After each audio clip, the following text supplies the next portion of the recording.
Siamo seconda parte di F Motori, ben ritrovati. Prima di passare ai nostri ospiti siamo collegati telefonicamente con Mauro Tovella, organizzatore dell'Italian Bahia, che nel scorso fine settimana ha avuto a che fare con la prima tappa di campionato italiano cross country rally. Anche quest'anno la novità dei side by side, doppio podio. Allora Mauro, com'è andata? Innanzitutto c'è stata battaglia fino all'ultimo tra un Codeca che ha messo dietro Borsoi veramente per un soffio, poi Tomasini, un po' di Friuli Venezia Giulia con Toffoli a completare il podio. Poi dall'altra parte lo ricordiamo Amerigo Ventura con un Salitaro, Tina Burri, e poi ancora Friuli con Vagaggini. Questo è un po' il riepilogo, ma lo spettacolo l'hanno vissuto un po' tutti.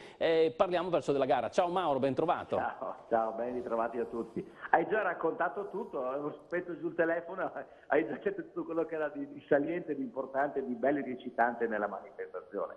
Era veramente stata una cosa vincente, poi vincere di un secondo per Lollo, cioè per Codeca, è stata veramente una corsa da seguire col fiato sospeso. Molto molto bene, siamo tutti molto contenti. Allora, ho ricevuto molte attestazioni di felicità da parte dei partecipanti. Veramente quest'anno la stagione parte con un clima manetta.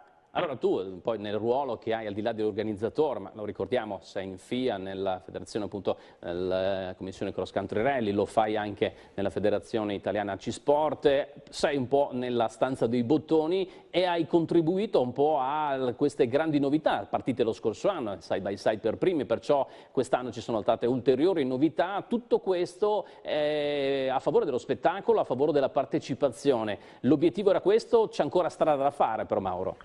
Sì, certo, diciamo, almeno io ho dato una mano, ho dato qualche idea, poi il contributo lo danno i piloti, le case, la federazione, ognuno facendo il proprio, e tutti insieme credo che abbiamo fatto un bel lavoro a disposizione degli appassionati che hanno voglia di salire su una macchina, mettersi dalla parte del volante e divertirsi in mezzo agli sterrati. Questo è lo spirito del cross country.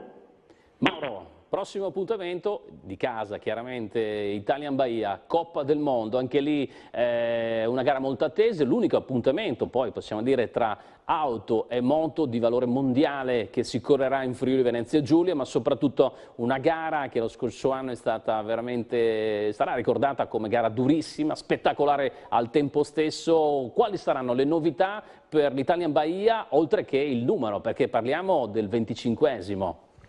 È un Italian Bahia d'argento, vedremo di fare qualcosa di particolare, stiamo cercando delle varianti sul percorso, non è che possiamo fare grandissime variazioni perché il tagliamento è quello che è.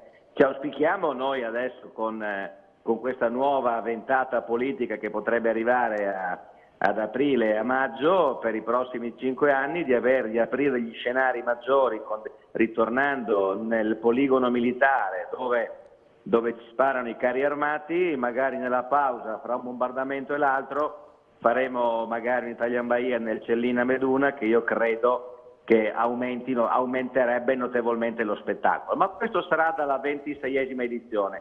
Per la 25esima abbiamo qualche piccola novità, qualche piccola sorpresa, ma soprattutto dobbiamo fare una bella festa il giovedì 21 giugno all'inizio dell'estate con un grande galà, con tanti ospiti e per ricordare 24 edizioni passate e festeggiare l'inizio del 25esimo. Ecco Mauro, torniamo indietro di un anno perché nel 2017 l'Italian Bahia, per giudizio degli addetti ai lavori della federazione, è stata la gara con il punteggio più alto, ma oltre a questo risultato importante, per la prima volta si è superato un numero a livello di punteggio e questo è immagino per tutta l'organizzazione, per voi segno di grande soddisfazione. Puoi immaginare, è come se noi avessimo vinto la nostra Coppa del Mondo. Tutta la squadra, tutto lo staff credo che se lo meriti, al di là del sottoscritto, c'è tutta una schiera di collaboratori senza i quali non arriveremo lì. È vero, abbiamo superato il muro dei 1600 punti, mai nessuno l'ha fatto nella storia. Ho visto i due rapporti ispettivi delle due gare di quest'anno, una ha fatto 1412, l'altra ha fatto 1435. Pensare che noi siamo a 1622 è un altro pianeta. Mi basterebbe arrivare a fare come nel 2016, che abbiamo comunque fatto 1577, sarebbe un bel risultato. Però se abbiamo fatto 1622 io non credo che sia impossibile ripeterci. Sicuramente però, caro Marco, l'asticella si è alzata e indubbiamente. tutti hanno organizzato molto meglio. Questo è un privilegio della nostra federazione internazionale e noi ci alleneremo coi muscoli a saltare più in alto, che ti devo dire, è così. Bene Mauro, appuntamento dunque, ti aspettiamo in studio un po' prima della gara di giugno, grazie della tua disponibilità, ovviamente buon lavoro per quella Grazie che a è voi, questa basta fase. che mi invitiate e io corro a Udine a trovarvi. Ciao Mauro, grazie. Ciao, buon lavoro, buon proseguimento.